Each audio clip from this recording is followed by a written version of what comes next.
नमस्कार, Byju's IAS Hindi platform पे आपका स्वागत है। आज हम लोग 11 अक्टूबर 2021 के दैनिक क्विज की चर्चा करेंगे, जो कि आपके संघ लोक सेवा आयोग की प्रारंभिक परीक्षा के दृष्टिकोण से लाभदायक सिद्ध हो सकता है।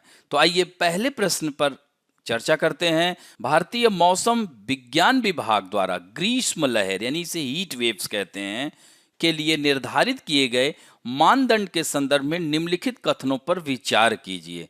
ग्रीष्म लहर तब मानी जाती है जब किसी क्षेत्र का तापमान मैदानी क्षेत्र के लिए कम से कम 40 डिग्री सेल्सियस और पहाड़ी क्षेत्रों के लिए कम से कम 30 डिग्री सेल्सियस तक पहुंच जाता है। यदि सामान्य तापमान से 4.5 डिग्री सेल्सियस से 6.5 डिग्री सेल्सियस का तापमान विचलन होता है तो ग्रीष्म लहर की घोषणा की जाएगी। ये भी कथन सत्य है, यानी पहला और दूसरा दोनों कथन सत्य है। और 6.4 डिग्री सेल्सियस से अधिक तापमान विचलन को गंभीर ग्रीष्म लहर माना जाता है, तो ये भी कथन सत्य है। और उपरोक्त मानदंडों वाली परिस्थिति लगातार कम से कम 2 दिनों तक बनी रहे तब इसे ग्रीष्म लहर कहा जाएगा, तो ये भी कथन एकदम सत्य है। अतः उत्तर डी होगा, यानी उपरोक्त में से सभी।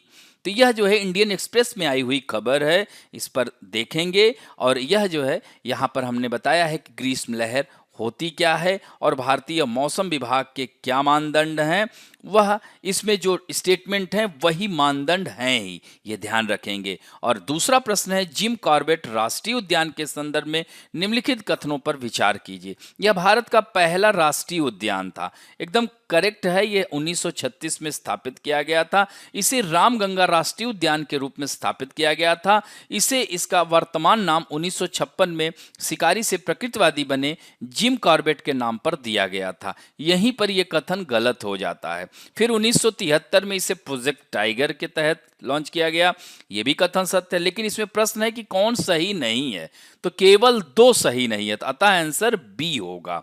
तो यह जो है यह आई हुई खबर है इंडियन एक्सप्रेस में ही, ये भी काफ़ी चर्चा में कई दिनों से न्यूज में बना हुआ है। तो मिनिस्टर अश्विनी कुमार चौबे ने कहा है कि यह रामगंगा राष्ट्रीय उद्यान के नाम पर इसका नाम होना चाहिए।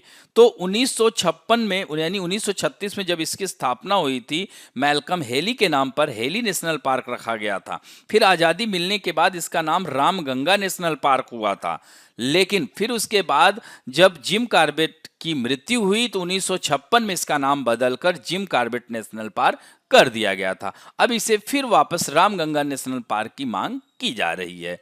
अब बढ़ते हैं, तीसरा प्रश्न है, निम्नलिखित को भारत के हरित गृह गैस उत्सर्जन यानी ग्रीन हाउस गैस इमिशन में उनके योगदान के घटते क्रम, यानी सबसे ज्यादा किसका घटते क्रम में बताना है। तो यानी अब यहां पर देखिए जो है विद्युत उत्पादन, फिर उसके बाद दूसरे नंबर पे कृषि, तीसरे परिवहन, फिर यानी इसमें आंसर सी होगा। यहाँ पर आप देख सकते हैं, यह भी इंडियन एक्सप्रेस में आई हुई खबर है। और यह जो है यहाँ पाई चार्ट है, इसी के माध्यम से देखेंगे तो काफ़ी आसानी होगी। यानी मैन्युफैक्चरिंग इंडस्ट्री एंड कंस्ट्रक्शन से 18% इमिशन है, इलेक्ट्रिसिटी प्रोडक्शन से 44%, एग्रीकल्चर से 14% इमिशन हो रहा है, वेस्ट से 3% है, ट्रांसपोर्ट से 13% है, industrial processes and product use में 8% है। तो इस तरह से इसे देख सकते हैं। और यह भारत को कृषि के लिए कार्बन नीति की आवश्यकता है, हमने द इंडियन एक्सप्रेस से ही यह पॉइंट्स को लिया है, इसे जरूर देखेंगे। तो भारत का प्रति व्यक्ति उत्सर्जन सिर्फ 1.8 टन है, जो कि विश्व के औसत 4.4 टन प्रति व्यक्ति से काफ़ी कम है। अब बढ़ते हैं चौथे प्रश्न की ओर। बिहार में जयनगर और नेपाल में बर्दीवास के बीच नए रेलखंड के संदर्भ में निम्नलिखित कथनों पर विचार कीजिए। तो यह जो कथन दिया गया है, पहला है कि नेपाल की पहली ब्रॉड गेज यात्री सेवा, ये कथन एकदम सत्य है। दूसरा दिया गया है कि रेलखंड का निर्माण भारतीय इंजीनियरिंग प्रमुख इरकान द्वारा किया गया है, तो ये भी कथन एकदम सत्य है। और तीसरा कथन, रेलखंड के संचालन और रख रखाव की जिम्मेदारी कोंकण रेलवे कॉर्पोरेशन लिमिटेड की होगी, ये भी कथन एकदम सत्य आता है, आंसर डी होगा। तो यहाँ पर आप देख सकते हैं, ये भी इंडियन एक्सप्रेस में ही आई हुई खबर है। Full line 68.73 kilometre Jaynagar in Bihar to Bardibas in Nepal और फर्स्ट स्टेज डन 34 किलोमीटर का, और इसमें 2 diesel electric multiple unit AC train made in integral coach factory Chennai. तो भारत से ही इसने लिया है, और इस तरह से भारत नेपाल मैत्री रेल परियोजना के तहत यह पहली ब्रॉड गेज यात्री सेवा होगी, और इस तरह से इसका इरकान पूरा निर्माण किया है, और इसकी देखरेख कोंकण रेलवे करेगा। अब बढ़ते हैं संघ लोक सेवा आयोग में आए हुए प्रश्न की चर्चा करेंगे। पूर्व वर्ष में 2019 का है। भारत के संविधान के 44वें संशोधन द्वारा लाए गए एक अनुच्छेद ने प्रधानमंत्री के निर्वाचन को न्यायिक पुनरावलोकन के परे कर दिया। यह कथन असत्य हो जाता है, क्योंकि यह 44वां संविधान संशोधन नहीं था, यह 39वां संविधान संशोधन 1975 में किया गया था।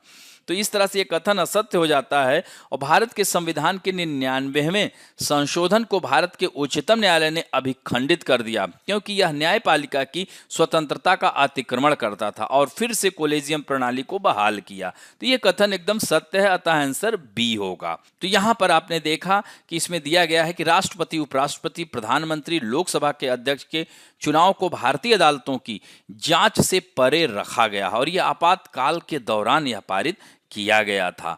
और राष्ट्रीय न्यायिक नियुक्ति आयोग 2014 में इसको स्थापित किया गया था, लेकिन बाद में सुप्रीम कोर्ट ने इसे अमान्य कर दिया।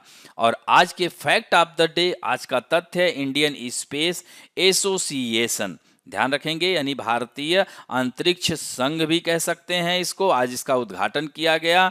तो यह जो है उपग्रह कंपनियों और जो है इंडियन स्पेस एसोसिएशन अंतरिक्ष और उपग्रह कंपनियों का एक उद्योग संघ है।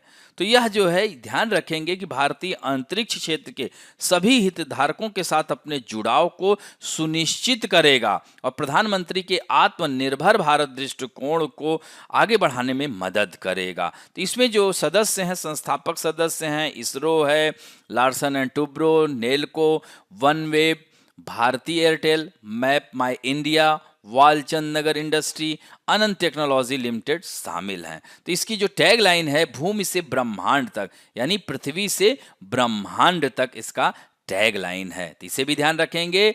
आशा करता हूं कि आज का वीडियो आप लोगों को अच्छा लगा होगा, और अच्छा लगे तो please like, share, subscribe and bell icon दबाना ना भूलें। धन्यवाद।